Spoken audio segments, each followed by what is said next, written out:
Okay, so next let's have a look at the meninges. So in brief, what we could say is that the meninges are 3 layers of membranes that will envelope the brain and also the spinal cord. In mammals, like us humans, the 3 meninges are going to be the Dura Mater, which is highlighted now, the Arachnoid Mater, and then the last one, which actually very, very delicate, is called the Pia Mater. It doesn't highlight separately here because the Pia is intimately connected with or intimately adherent on the brain, but actually also posteriorly with the spinal cord. You cannot peel that off. The Dura and the Arachnoid, however, you can peel off and remove from the rest of the brain and spinal cord. So if we were to have a look at potential spaces, well, if the Dura is the membrane, actually Dura Mater means tough mother, that is closest to the inside of the skull, well, above it there's not really a space, but there's a potential space, right? So if you have a bleed that is above the Dura, that would be an epidural bleed. That can happen, for instance, if you have a fracture of the temporal bone, so somewhere in this region here, because you have a very important artery, which you might have already heard of, the middle meningeal artery traveling just about here and then splits into anterior and posterior branches as it goes over the temporal bone. Well, if you have a fracture or a depressed fracture of the bone there, you can have a bleed of that artery that will likely cause an epidural aneurysm, which can be very, very dangerous. In addition to that, deep to the dura is your arachnoid mater. Well, once again, so there is a potential space between the dura and the arachnoid. Usually there is actually no real space there because deep to the arachnoid would be cerebrospinal fluid, and that pushes the arachnoid up tight against the dura mater, so you would actually not really have a space there. However, you could also have a bleed occurring, usually from a vein, that would then go in between the space between the dura and the arachnoid, and that would then be a subdural bleed. And then, last but not least, well, we've already talked about the pia mater, and the space between the pia and the arachnoid is the subarachnoid space. We will have cerebrospinal fluid coursing in here, and if we had a bleed into the subarachnoid space, that would most often result as an extravasation of arterial blood. For instance, the root factor for that could be a so-called saccular aneurysm, which might rupture.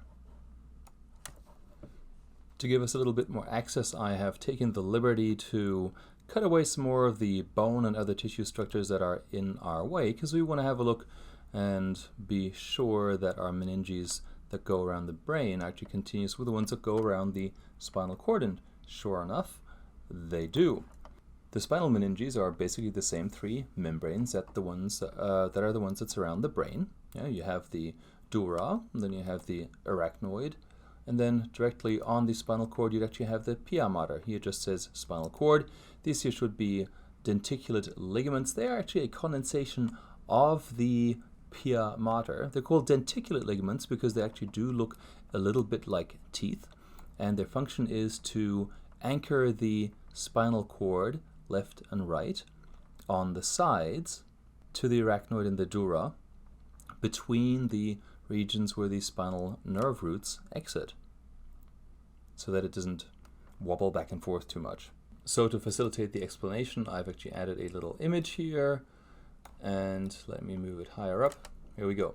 So remember, we have these 3 meninges. We have the dura mater, then we have the arachnoid mater, and then we have the pia mater, which is directly adherent to the brain tissue.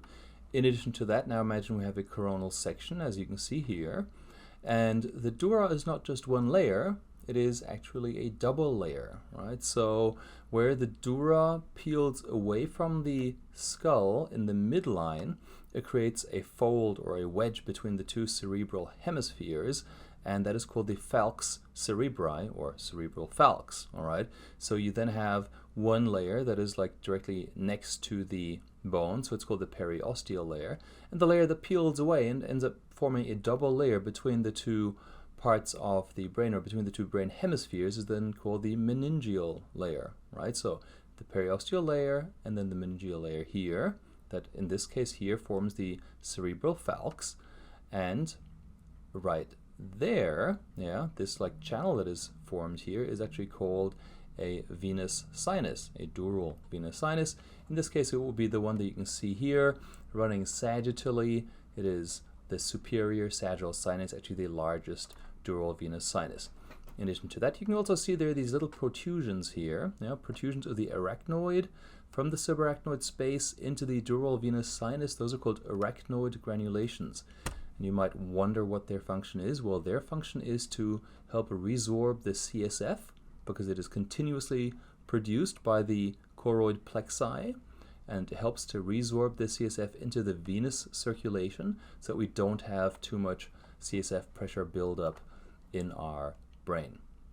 I'm going to close this now, or I'm going to minimize it. Okay, so now imagine that you would have your CSF circulating all the way around the brain without interruption. And so you have CSF circulating in the subarachnoid space all the way around the cerebrum, all the way around the cerebellum. Everything is basically bathed in CSF, and then at the foramen magnum, which is the big hole where the brainstem and then actually the spinal cord pokes through, you would have the CSF continuous, or actually also flowing around the spinal cord, all the way to the end. Okay, so let's put this all together. What are the meninges? Well, the meninges are 3 different layers of membranes. Their main function is to protect the central nervous system. That includes our brain and the spinal cord, of course. The 3 meninges are called the Dura Mater, the Arachnoid Mater, and the Pia Mater, as you can see here. The Dura Mater has 2 layers, a Periosteal Layer, which is directly adherent to the calvaria, or the skull from the inside, and the Meningeal Layer, which is the one that is lying directly on the brain. Between the meningeal layer of the dura and the brain, you have the arachnoid mater, and then directly sticking on the brain itself, for lack of better words, is the pia mater. Spaces, you'd have above the dura the epidural space, which would be a potential space here. Below the dura would be the subdural space, and below the arachnoid, which would be this space here where you usually have CSF in there, is the subarachnoid space. Another important thing to think about is, well, what could we use the CSF and our knowledge about the meninges for? Well, we can think about doing a spinal tap or a lumbar puncture, right? So you probably know that the spinal cord usually ends at about the L2 vertebral level. That means that after L1, maybe I can hide this and see if we can see what's below it. I'm going to hide this. Very nice. Look at this. So the dural sac extends all the way to the end at about S1 or S2. And if I hide all of the dural sac, we can see that we have a fine tapering of the pia, which is called the filum terminale down here. That actually continues all the way, anchors in the coccyx in the end. So if we were to insert a needle below this vertebral level, approximately L2, the spinal nerves will kind of move out of the way. We'll be able to aspirate some fluid. That's very important if you want to make sure that the CSF is clear. That means that you have no pathogens in there. If it's cloudy and you had a suspicion for bacterial meningitis, for instance, that could be an indicator. But of course, remember, do your microbiology. You need to plate your cultures and do some real science on this.